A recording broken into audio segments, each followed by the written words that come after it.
Hey guys, welcome to the Superdorf Show. I am Jeremy Fink, and this, walking on stage right now, ladies and gentlemen, this is Garrett Hartle. Please give him a warm welcome, Garrett. Woo! Look at him. Look at that smile, guys. Thanks for the introduction there, Jeremy. Hey, everybody. How you guys doing tonight? Good to be back. Good to be back. I look forward to these lives these days. We got a lot of fun stuff coming and planned this year. But I got to tell you, for those of you guys that joined us 2 weeks ago, we talked about the passing of Brian Barczyk. I just wanted to start out with that. Thank you guys so much to all of you guys that watched that video, that commented. It's been really cool to me. You know, I mean, in your thoughts and feelings, you kind of like revisit that stuff over time, right? So it was super cool that so many of you guys dropped a comment down in the comment section of that video about your times with Brian or encouragement and stuff like that. Reading through those comments was pretty sick, right? Right, Jeremy? Yeah, 100%. So that was really cool. I could look it up, and there was always a few more comments whenever I needed. So that helped a lot more than you guys might. But yeah, so thanks for that, and welcome back to the Superdorf Show, brought to you by Ship Your Reptiles. Yes, sir. These guys are the OGs in reptile shipping. I'm actually sporting our swag tonight. Look at that. So, yeah, good times. We have new shirts here at the company and everything. We'll have to send a couple over to Susie and the crew over there at Ship Your Reptiles. You look like guys. So they can sport ours too. Yeah. But if you guys are getting into shipping, I'll tell you, a lot of reptiles went out this week. This was kind of nationwide, one of the finally warmer weather weeks that we could ship. So we had people buying stuff like around Christmas time and stuff that are only just now getting it because it's the first window of safe shipping. And I think, you know, no matter who anyone ships with, it's almost a universal truth that you go check Ship Your Reptiles website first, you know, and check the banners and see what that stuff is, because they work so closely with FedEx and everything to make sure everybody's doing safe things. So cold winter weather, guys, Ship Your Reptiles safe. If you're unsure about it, go over to Ship Your Reptiles, start an account. You can actually, I don't know if you know this, Jeremy, because I probably haven't told anyone. It's like not really a secret, but if you sign up for a new account and we have like a little promo code with them that's just Reach Out, all one word, really easy. And you can sign up and set up an account with those guys over at Ship Your Reptiles. And we ship a ton of stuff, right? Yeah. I mean, we had boxes and boxes of stuff going out this week. And so because of that and our long-standing relationship with them, and, you know, just working well with them and stuff, we've earned this top tier preferred shipper status. Get out. So one thing I talked to them about, I said, look, if I'm going to use, what are those called, an affiliate code? I don't Like even know. a code. Yeah, something like that. If I'm going to have an affiliate code, I want more than just like a percentage off of one label. You know, really with Ship Your Reptiles, the beauty of it is the customer service. And so what I've done is, if you don't have a Ship Your Reptiles account and you go sign up that first time and you put in that code Reach Out, they will instantly upgrade you to preferred shipper status so that you get top tier customer service, even if you've only ever shipped one reptile before. So that's crazy. Fun fact. Did you know that? I did not know that. I think we're the only one that has that affiliate code. Top tier off the bat. I mean, what more can you ask for? It is very cool. So we actually signed up some pretty exciting, not even people, but like entities on that. And they were like, oh, we're uncertain and all this kind of stuff. And they signed up and people called them and walked them through the process and everything. It was awesome. So if you guys are thinking about shipping reptiles, you want to make sure it gets done safely. Do that way. Yeah, what else do we got going on? Boy, Aiden's GoFundMe popped off after last week. I just want to say a quick thank you on that because, you know, after our last video, I mean, he got a ton of support. He's up to almost 3,100 right now, which is pretty good. You know what I mean? Some of you guys came in hard. There were some extremely generous donations. Thank you for that. But, you know, here's the thing. Like the GoFundMe, the beautiful thing about like a grassroots type of funding thing like that, if everybody that watches this video gives an average of $1 a person, then Aiden's going to blast through his goal. He has a limited amount of time to get it. And we've been working behind the scenes to help him out too. So I've got a couple of cool shout outs if that's cool with you, Jeremy. This is Cajun companies that are stepping up big time to help Aiden out. So the first person to jump in there, right in the comments as soon as we said it, because he's a longtime viewer of the channel. And if you guys if you enjoy any of the videos or social media content that's put out, and you've been watching for any period of time or watching through our old videos, I guarantee you are benefiting from content that Aiden worked very hard to connect with you guys. So, throw him a tip, $3, $5, whatever. Give him $10. So if 10 people don't donate their one, you got them covered or whatever it is. But if everybody donated $1, he would blow through his thing. So here's what we did on the background. A couple people volunteered, and I made a couple of phone calls, and some folks really stepped up. The first one I want to shout out is my friend Jordan over at Heartland Reptiles. If you guys don't know, he builds these ridiculous metal. They're like all aluminum, powder coated, industrial grade reptile enclosures. Really, really cool ones. And so he has donated a gigantic enclosure. I don't think it's his biggest, but it's like his second largest enclosure. And it's thousands of dollars of value. But he has agreed to donate one of those for Aiden for his tegu. You guys know tegus. They get huge. They need big cages and stuff like this. But I know that Aiden has been wanting some enclosures from Heartland Reptiles for a long time. I mean, who wouldn't, right? So that was really cool. Huge shout out to you, Jordan. Thank you for that. And then the other one who really stepped up was Paul Barclay from Custom Reptile Habitats. These are the guys. These guys are so giving. I mean, the whole reason Paul got into reptile caging is because he wanted to up the quality of husbandry and standards in the industry. If you go over his website, Custom Reptile Habitats, it's plastered everywhere. He has, that's a great place to go for like cage recommendation sizes. But it's all about sustainability and ethics. Let's see, did we write that down? Yeah, okay. So he's even got a new line of caging. These are really cool. They're like 4-foot enclosures. So for a lot of Aiden's grow-up snakes and stuff, Paul is going to basically donate these at his cost. Wow. So it works out almost like this. For every dollar you donate, he's matching that donation by giving up any profit that he would have on that enclosure, which is really cool. Man, that's awesome. Yeah, and he's got a couple that he's like are really reasonably priced things. He's running little specials like new product launches on right now. And one of them is this CES line. It stands for Science, Ethics, and Standards. And so, again, it's all about raising the bar. I love Paul. We love having our chats about what's wrong with the reptile industry, what's right, and why can't people see it. We're always like grabbing each other and shaking each other when we have these conversations. But Paul's a great guy. He's also the guy that donated all the cages for like the Snake Discovery build-off. So those cool cages that our us contestants get to deck out are the ones that Aiden's will be getting. With whatever sizes Aiden chooses or needs to match up with his animals according to your guys' donations. So thank you to you guys. There's a couple of other manufacturers that we're still talking to, and I'll give you guys an update on that. But thank you to everybody that went to his GoFundMe and donated. If they still want to donate, can they still? I mean, I know there's still time left, but where can they do that, Jeremy? There's a link right below you. So people can go right there. And then there's also a link in the description. So if you guys find it in your heart, if you're willing, he still has a goal of 5,000. If we can make that happen, guys, that would be awesome. And the truth is, so Aiden, like we've been babysitting animals with him since Christmas, and we're housing, I think he said 17 snakes right now. Yeah. And that's insane. Less than half of his collection because he has all these kinds of lizards. Aiden's kind of a self-proclaimed reptile rescue. I mean, doesn't like operate as a rescue or anything. He just has a big heart for animals that are unwanted. So most of these animals are things that people have given away or, things like that, or that he's nursed back to health or anything.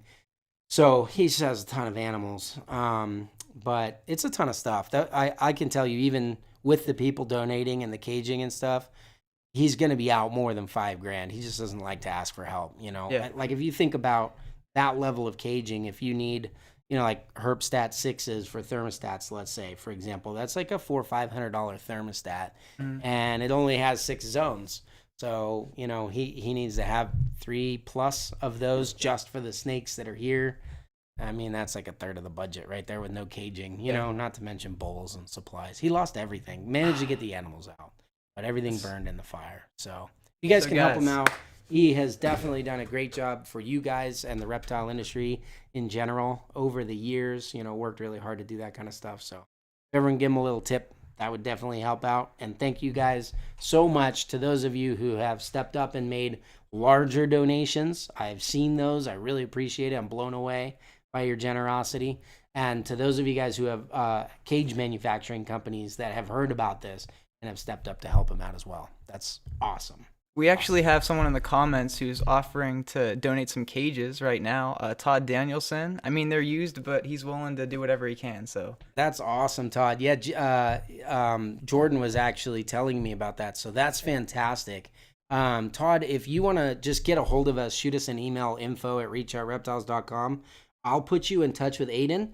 I want to make sure that, you know, he's in control of all this stuff. We're just kind of shouting it out to try to help him out a little bit. So, Todd, that's fantastic. Thank you so much for stepping up that way. And I'll put you in contact with him directly so that you guys can talk about what he may or may not need. Yeah. Thank you. Thank you, guys. All of you. That's awesome. Appreciate it. Told you, we love these lives. You guys are great. You guys are great. Next. So, one fun thing, if you've noticed, we have been, well, maybe you haven't noticed because we haven't put out, especially if you're a YouTube person, you don't follow us on TikTok or Instagram, you may not have seen much from us for a while, but we have been doing quite a bit during our downtime, especially like over the holiday season. We like to get a lot of work done. And Jeremy, you've been working on something pretty fun with Joe. I know we shouted it out last time, but it's ready. It's out. So what is this masterpiece of everything that we've been doing in January that anybody can see for free? Masterpiece is a strong word, but it's a newsletter, guys. We have our own official Reach Out Reptiles Newsletter. Now, it's not just a piece of paper like you guys think. It has hyperlinks to individual videos, which you guys can view, very exclusive to the newsletter. So if you want to see that stuff, you got to contact Joe. Once again, that's going to be at reachoutreptiles.com. We actually have a small clip, if I could show that real quick. It's something you're going to see in one of our newsletters, but it's just a cute TikTok-style video of Joe telling some jokes in the G.I. Joe show. Let's check that out.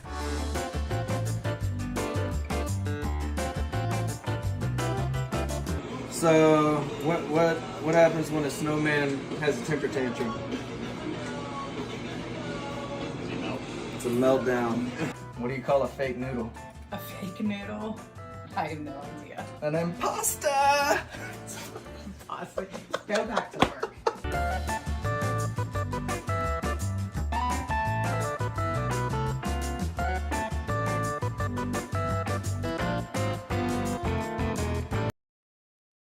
All right, guys, that was the clip. You can see a lot of that and like a ton more. Like there's like probably 20 minutes worth of video just in that one newsletter.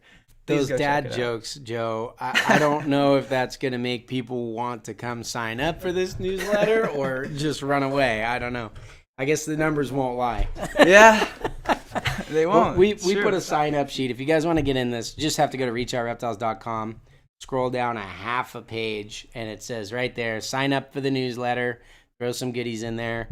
We've already said we want to do a lot of fun giveaways and things like that in 2024. Mm-hmm. Some of these are going to be specifically for the newsletter. I don't want to say too much about it, but go sign up. It should be pretty cool. It's going to come out once a month, and you'll get all the happenings on what's going on behind the scenes, including snakes laying eggs and breeding and stuff like that, lists of stuff that, I know that you guys like to pick through. We all like that stuff. I mean, come on. You can't lose with that stuff. That's it. So, all right. Now, it's been a little while since we put out a produced video. Mm-hmm.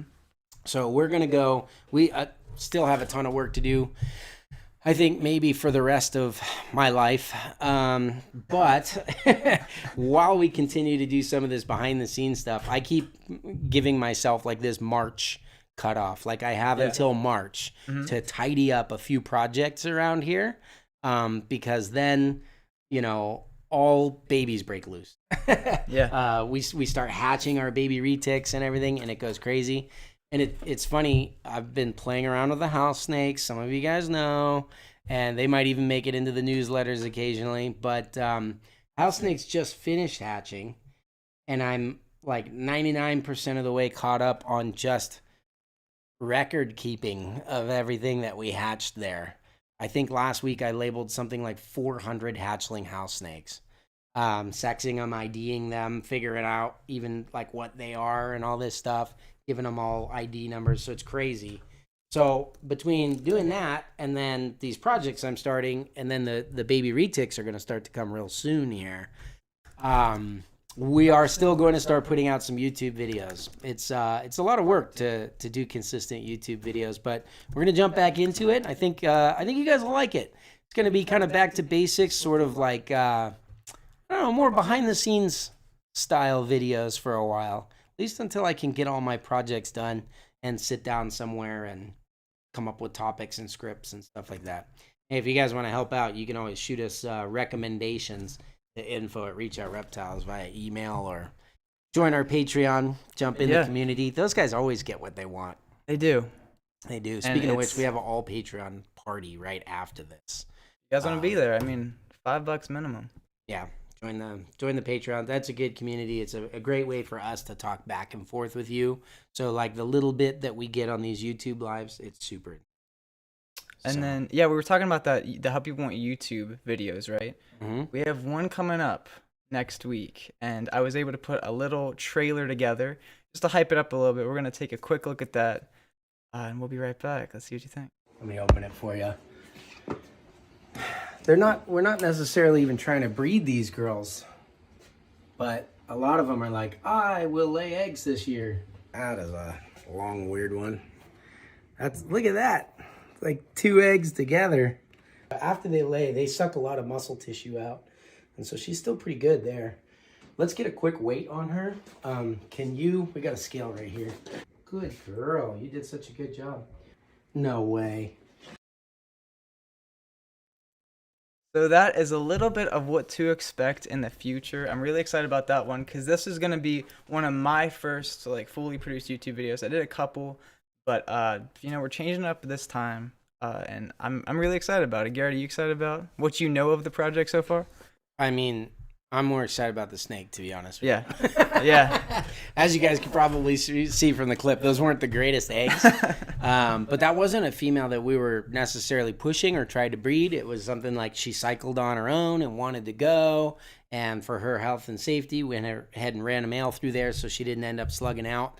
And I'll wait for Jeremy's video to come out next week. Subscribe so that you guys don't miss it.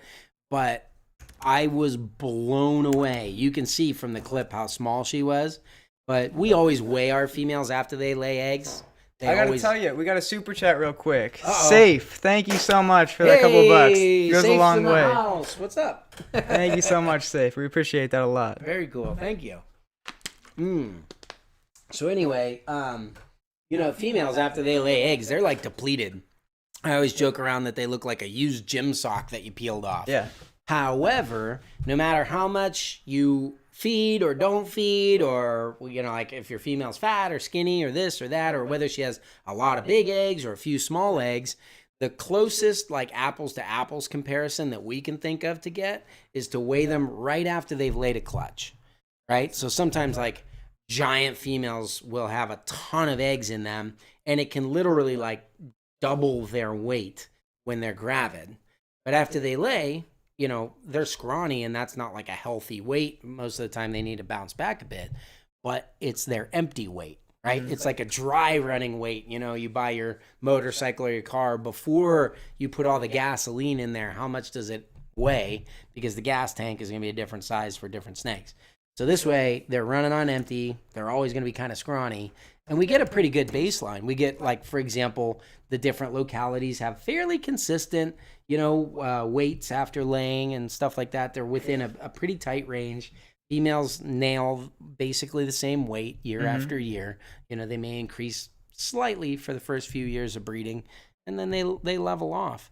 But we've bred a lot of snakes for quite a few years now, and this one just shattered the record for the smallest snake ever. And again, They weren't the greatest eggs or anything like that, but Right. that is a female that laid eggs. Super exciting.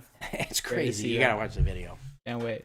All right, So- let's get into the bait now. Yeah, I want to talk the bait. The bait. I want to talk about localities and morphs and crosses and updates. So we haven't had a snake out this whole time. Right. And don't worry, we will name a snake at the end of this live. We better. You guys actually get to name one of Rob's snakes, which is pretty fun. Whether you know it or not, you've already named a couple of Rob's snakes.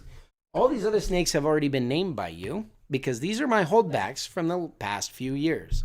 So we've done updates with our babies and our holdbacks on Patreon all the time. Those guys are like, go in the snake room, show us all the snakes. So we'll go in there and show them all off and things like that. So they've got updates on like all our hatchlings and things. But we don't talk too much about the animals that are 1, 2, 3 years old, maybe 4. We don't. And so we want to talk about some of these Superdorf localities. And I've got some crosses and morphs and things like that that are pretty cool. You guys want to see it? You ready to see some snakes? Let's get into Give it. us a thumbs up. Yeah. You're All ready right. to see some snakes. All right, we'll start with Catoa, kind of the classic Superdorf. It's been crossed into a lot of stuff for a lot of years. All right. I wanna show you some things. I have 2 very similar Catoas. This is the only one I'm going to show you 2 snakes. But I think it's astounding that these are both the same morph.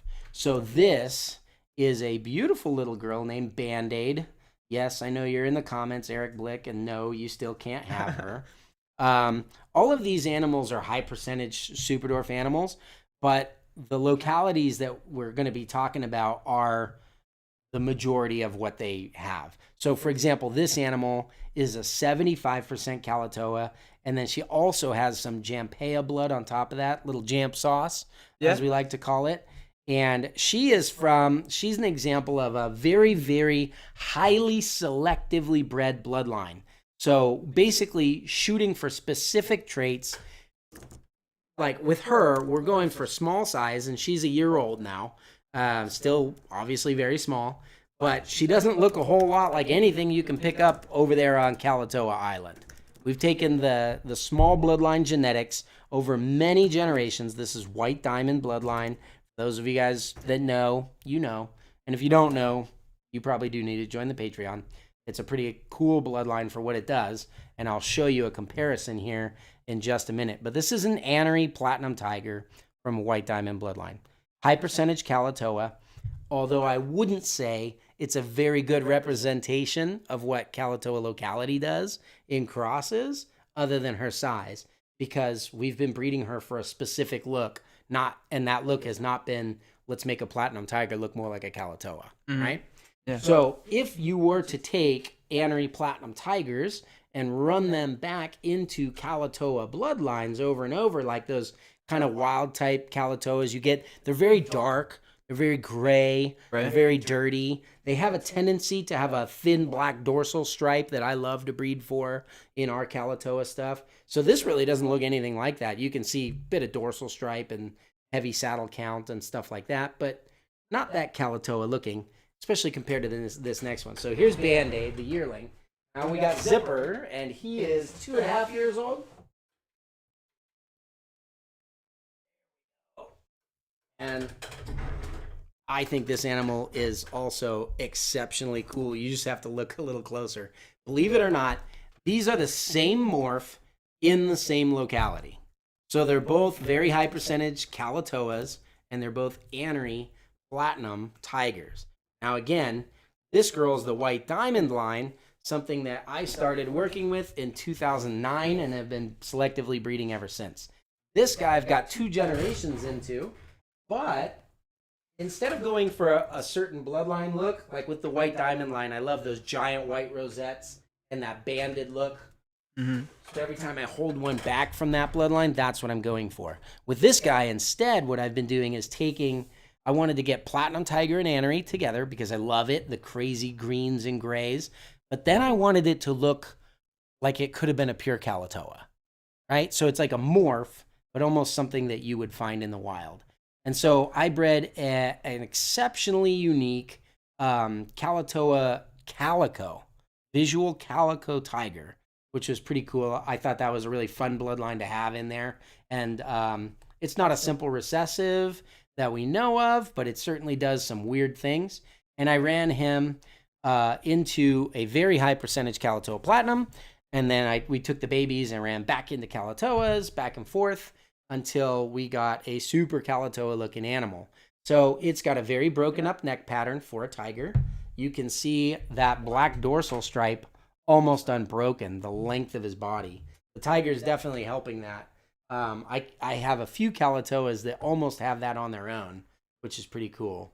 But that's really fun. And then the grays contrasting with the greens. The platinum had very little effect on this animal compared to the colors and lightness of the other one, because there's so much dirtiness in his background obscuring it, but it makes for this incredible mossy green.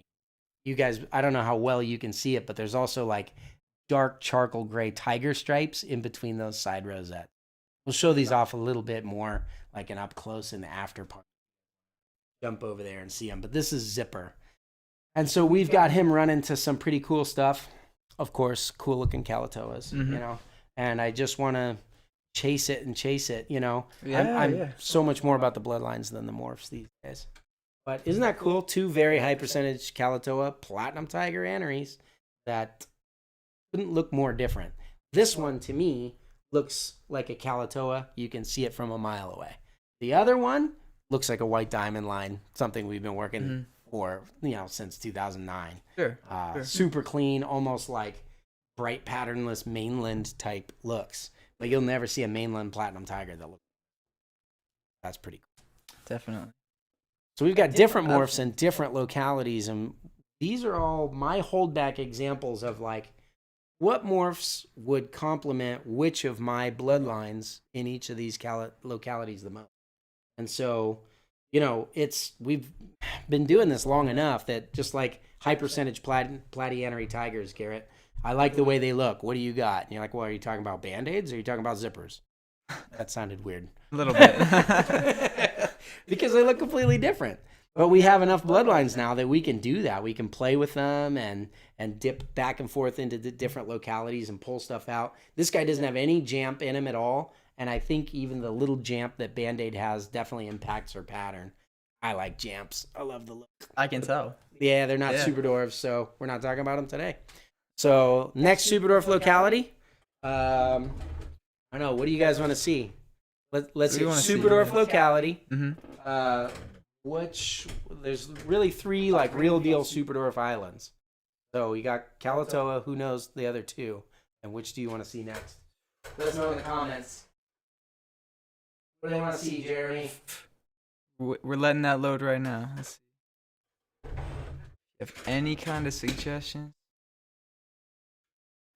You guys know? So there's 5 localities we're going to show you today that, you know, you can call super dwarf, and, you know, people I don't think will have too much problem with it. Truthfully, those names are a bit silly if you already know the island names. But 3 of them are like teeny tiny. Everyone's going to be like, those are super dwarfs. You know, like unanimous vote. And then there's kind of 2 more where you have like one of them, the Europeans call it a super dwarves a lot, and a lot of Americans would argue that they're dwarves. And then the other one, the Americans call them super dwarves a lot, and the Europeans would argue that they're dwarves. So it's flip-flopped on a couple of them. So, you know, I mean, truthfully, knowing a small percentage of a certain locality in your bloodline is there doesn't really tell you much about the size anyway when you're talking about these crosses. So it's more about the selective breeding for size. And Hey, do we have any Madu? People are asking for. Okay, Madu. I do have Madu. Ooh, all right. Does anyone care to guess what clutch it's from? Yeah. I'll give you a hint. It was my favorite clutch from 2022. So he's about 2 years old now, almost. Would they know? Oh man, he's Would so they know? fired down. Oh yeah? Yeah, he looks totally different than we brought him up. Oh man. It's okay, still looks awesome. Woo! All right. Look at that. So, yeah, comment I don't know if you guys know this, but if you buy an animal from us, they all have like a clutch ID number. So we do like a hashtag CL, and then there's a little number after that. And what's fun about that is people who buy them, when they post their animals, they'll use those hashtags. And you can follow those hashtags if you have an animal from the same clutch, so that, you know, people all like to argue like, oh, if different people feed them different, they grow different, or this or that, or whatever it is. Some of it's true, some of it's not. But you don't have to guess or argue out of ignorance anymore, because you can follow all of your Superdorf retic family and see for yourselves. So this was one of my favorite breedings. We already took, it was a very beautiful Anery Platinum Motley female, which is what he is, Anery Platinum Motley. Gotcha. So 2 of the same genes as the other snakes, 1 is different. No tiger on this guy. And we bred him to a very heavily influenced Madu cross Anery male. And so what we end up with is another high percentage Superdorf, and it's mostly Madu. Now, what has been so incredible, Madus are very rare. They were around a little bit like back in the day, and they just kind of like disappeared, you know? And we started breeding them a few years ago to make sure that there were pures for the future. Most people didn't have pairs of pures anymore. There was one sitting here, one sitting there. A few importers had some things. We were able to get some stuff together and get a nice group. But and our females are dedicated to making pures as long as we can, because so many people would love to get into this locality, but they're just super rare and therefore really expensive and hard to make right now. However, we've been able to run our male Madus into some of these cool Superdorf crosses and bring that Madu look out. So one of the cool things with Madus is that they're grays. Even though he's fired down and very dark, when this guy fires up, he's almost white. I know that might be hard to believe, but he was like 9/10 of the way there just when we brought him up. Like after a meal or when they're warm, you know, he's up here in this like holding enclosure, all cold right now. So he's like a dark charcoal gray, but nowhere near as dark as the Catoa was. They tend not to have, and this is a motley, so it's a bit different, but the Madus tend to have a really wide pattern down the back and not that dorsal stripe that lines up. So what you get is this wide open back pattern that typically has very, very different color from the sides. And so this guy is growing into that beautifully. I don't know how well you can see on the camera there, but his gray pattern on the back has like no hint of color in it at all. It's like a iridescent, like a lilac gray, like a light purpley gray. But then down the sides, he's got this fader color. He's still very like light gray on the sides, but he's got this fade up to like just a hint of lime green that I'm hoping comes out more as he grows to accentuate that contrast there. But it's a much smoother, cleaner look naturally than the Catoas are, it's very hard to breed them with this kind of look. And the Madus are also, I don't know, they just, everyone, Madus and Karampas are kind of this way. They seem very like placid, or maybe confident is the better word. I don't know how many predators there are on the islands and things like that. If Catoas have to deal with more of that than the Madus or the Karampas do. But these guys are just chill. Like, if you could interact with a dodo bird today, I could be one of these.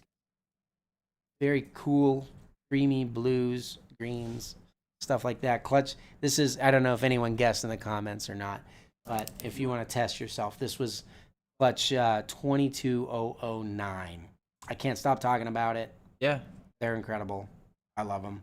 I held way too many of them back because I was going for a specific look and a lot of them had it. So I was like, oh, I need those. So I kind of hoarded them up. I think Joe was trying to sell one off the other day. I was like, hey, Probably. what are you doing? Probably. That's my clutch 9. So these are stunning animals, and it's really cool to run that Madu.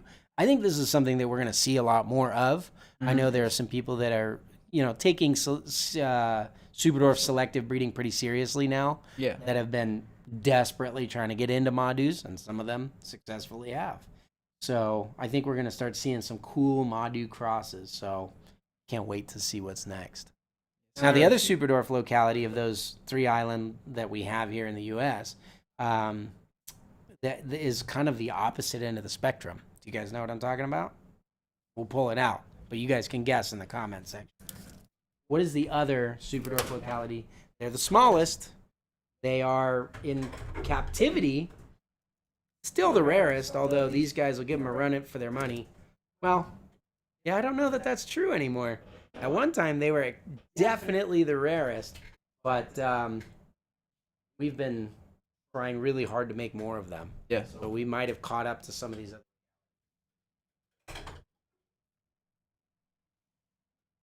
What is it? Does anybody know? Any guesses?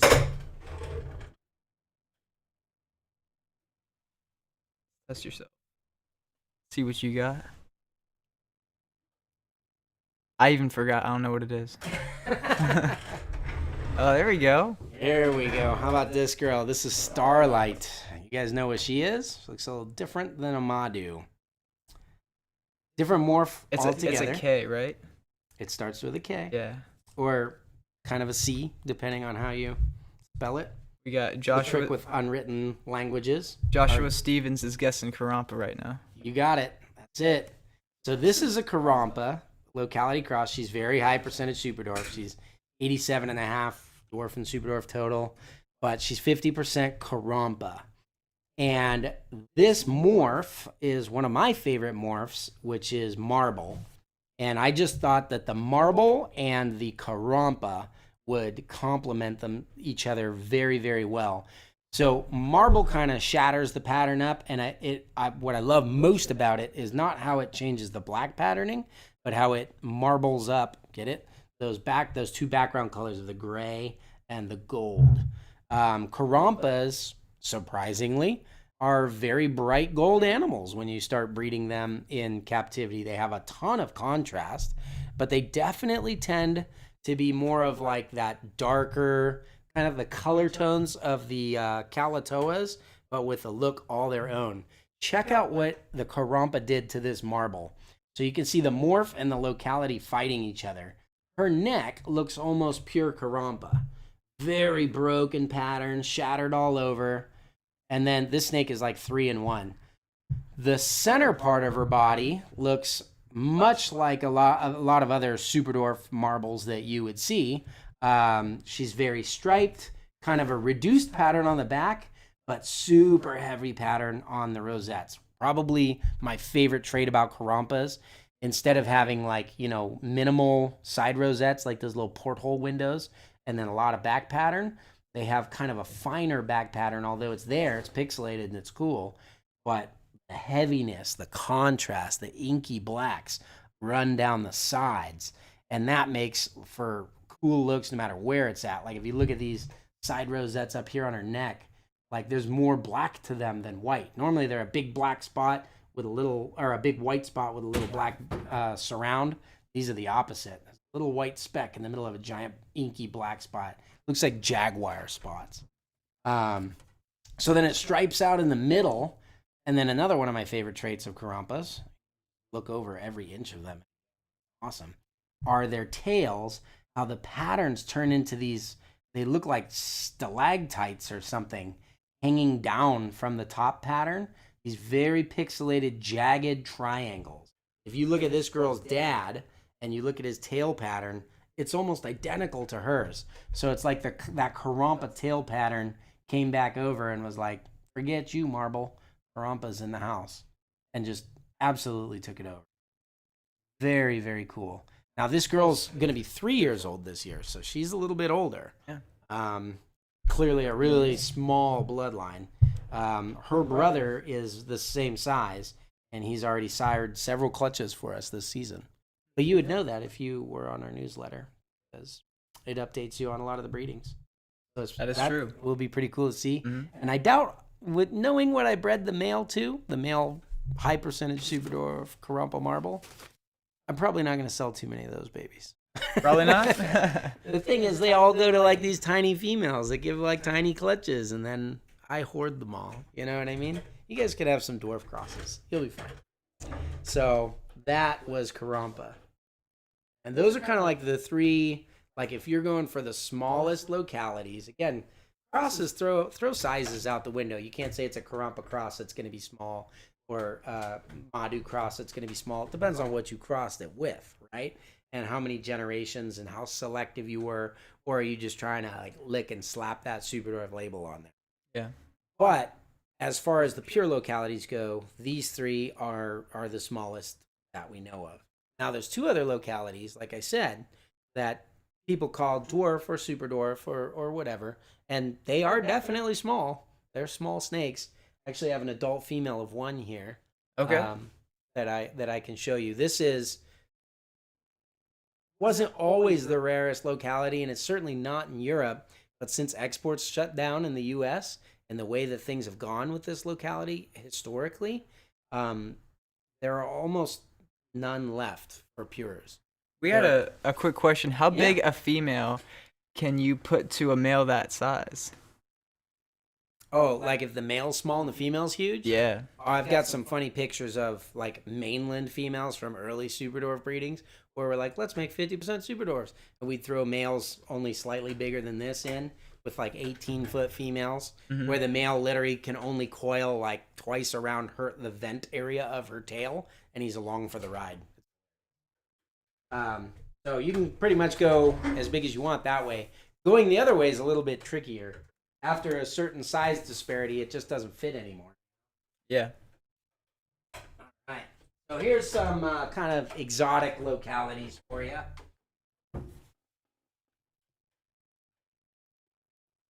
Some people were saying Coyote, some people were saying Tombos. All right, now you guys are getting They're with the program. they're getting with it. All Yes, right. sir. You're both right, but the next one I have is a Tomballongan. Now, unfortunately, I can't show you a Tomballongan cross. We're, I think so far, the only ones in the U.S. that have hatched out 50% Tomballongan crosses, but I sold them all. So, again, you can join Patreon because a lot of our patrons have those animals, and they love them. In fact, this has become probably the poster child or dream animal of a lot of people. So this is not a cross. This is one of two pure Tomballongan female animals in the country, at least that I know of, and I have looked everywhere. I've bought at least 12 myself, and the other 10 ended up being male. So 2 female Tomballongans. There were 3 when her mom was around, but her mom has passed away. So this is really the end of the line, and it's a shame because these are magnificent.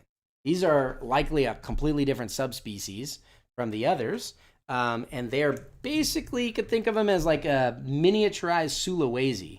So if you always liked Sulas, but they get too big, you've got the dwarf slayers, which are the largest of the dwarf localities. They still get quite big. I mean, you can get 14 and 15-foot snakes with those slayers. The males are usually more like 10 or something, but the big females are quite big. So even the smallest female slayers are like 9 and 10 feet, which that's like the biggest for super dwarfs. However, these Tomballongans clearly are a lot smaller, but they still have the intense areas of gold and that inky black donutty pattern that the Sulas have. If you look it up on a map, Tomballongan is a tiny little rock right off of Slayer Island, and the history on these was pretty cool. They found a wild collected calico. They called it a black eye candy. That was many years ago. A guy named Karsten Wollner of Fila Retic. And he asked to get some females from the same region to breed to that male calico. And he had all the animals imported. And then he bred to try to prove the calico out to see if it would be a morph or not. And it wasn't. But all the Tomballongans, today have calico running in their blood. And there may be some genetic surprises in there as well.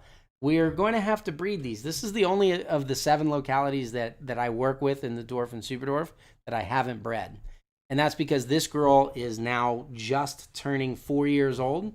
And so she's kind of just barely old enough. She's like 3.5 as it is.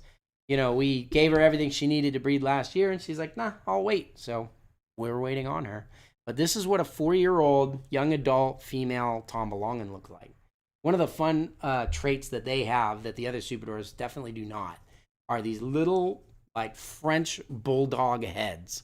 Super wide cheeks, big high set eyes. There's a reason why we named her Pug. and these really short noses. Her sister we named Frog because her eyes were so bug-eyed. It was just ridiculously cute. So Pug and Frog are the hope of the future for Tomballongans.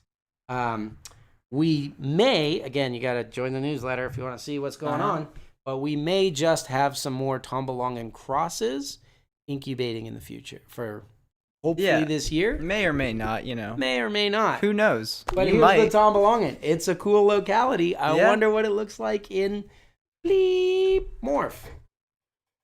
That was edited. You just censored yourself. That's crazy. I censored myself. Yeah. So that you guys don't know. We got one more, Garrett. We got one more, and then you guys are going to name her, and then we're going to jump to the after party. Yeah, I can't wait for that after party. I'm getting antsy over here. All right. Too many cool snakes to show. These lives usually run half an hour, but you guys don't mind if we go a little bit long. Yeah. Show some more cool snakes, right? I don't mind. I'm sure Ship Your Reptiles will support the extra minutes that we run. Let's hope so. Okay.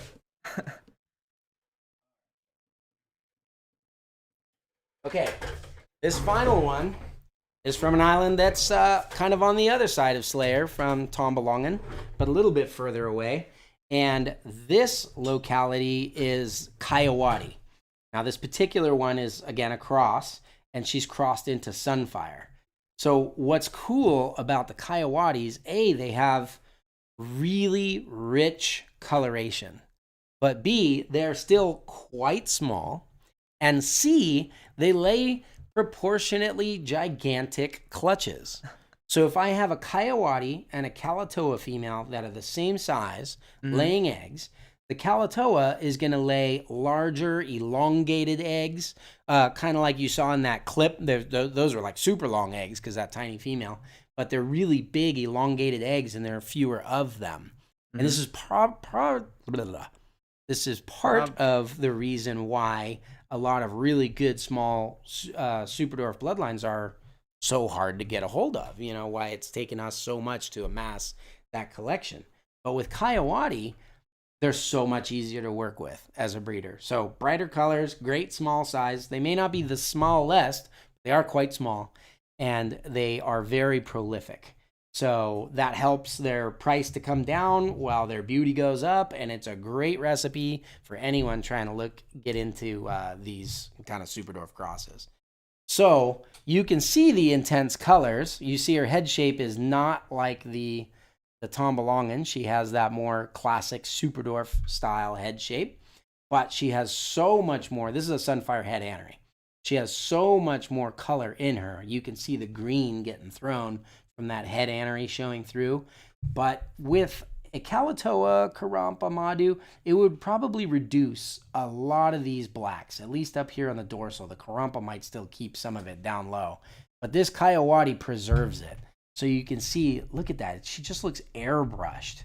Those black, bold black rings, almost 50-50, perfect even distribution with the white on the side rosettes. One of the classic traits of Kawatis is they have this beautiful zigzag pattern going down the dorsal. So a very non-traditional, like the diamond reticulated pattern. It's instead this kind of like, they look almost like a het genetic stripe. Yeah. If you know what I'm talking about. Very beautiful and clean. Awesome animals to work with. And so, again, this is not a 2-year-old. This is a 3.5-year-old female. And she's a cross. So her mom was also a dwarf. Her dad was the Kaati in this case. But her mom was also a dwarf cross. So, you know, she doesn't have the hugest genetics.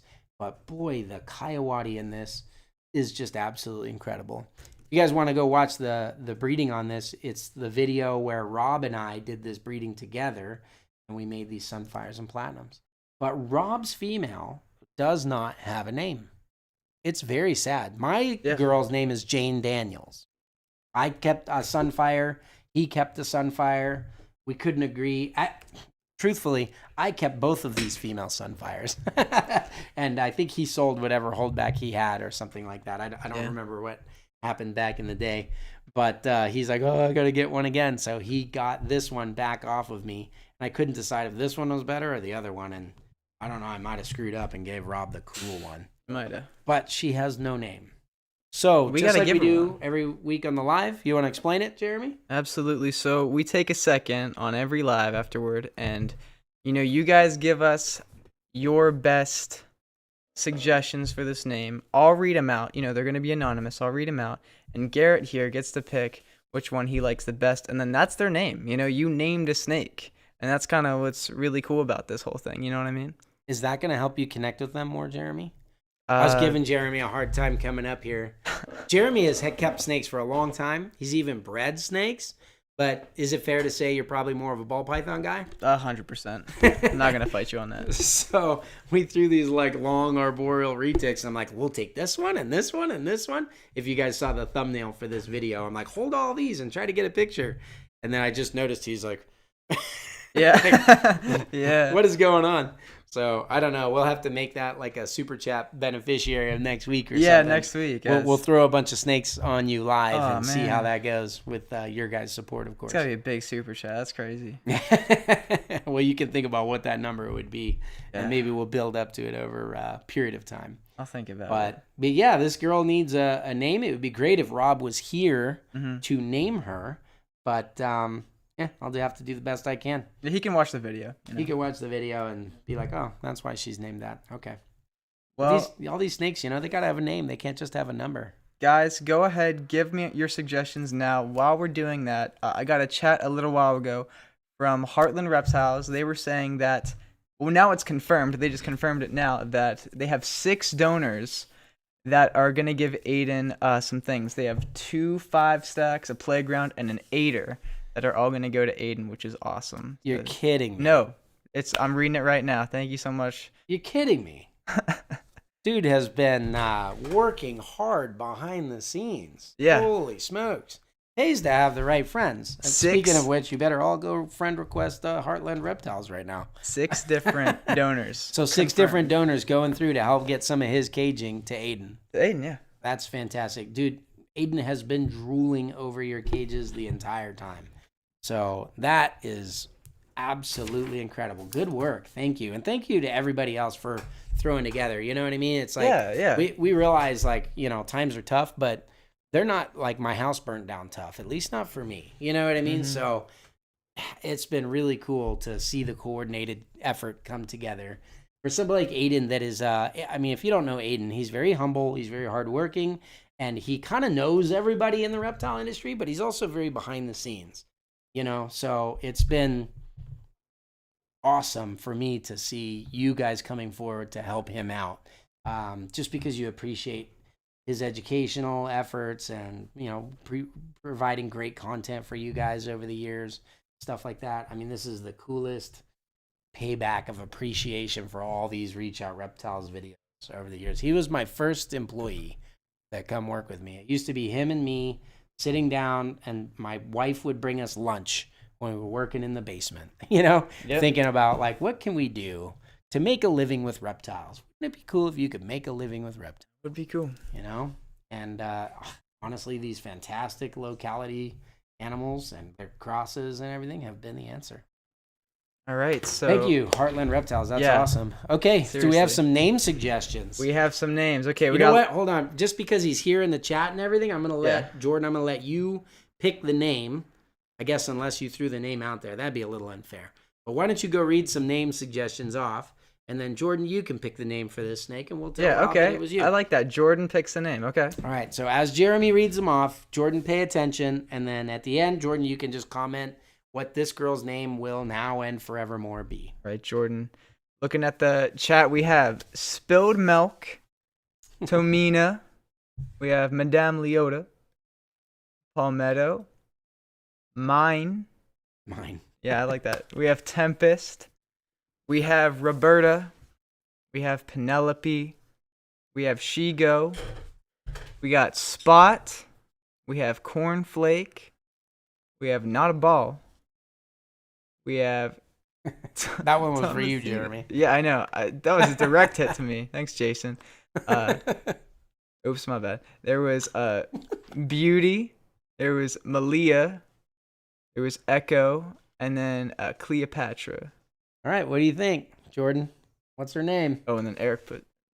Messing up all over. Never mind. Eric didn't put anything. Jordan, you can see the names there. Who are you going to pick? What do you think? What's it going to be? Drum roll, please. Right? Hi. Waiting for you, Jordan, whenever you get it. Look how cute this snake is. He is so cute. You're so cute. Yes, you are. You know, it is so fun. This is a 3-year-old female. It is so fun to hatch a snake at your house and grow up with it. I've grown a lot in the last 3 years, I hope. Mhm. And this snake has done all of its growing in the last. So cool to have that adventure together. All right. It is in. This name for the snake is Palmetto. All right. Palmetto. Thank There you for it that, is. Jordan. Palmetto it is. Can you write that down for me? Yeah, I got it. All right, Palmetto. good name.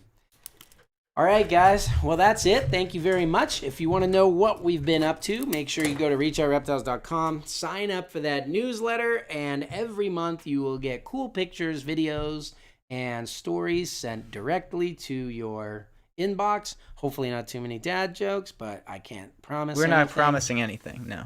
It kind of sounded like you were promising lots of dad jokes.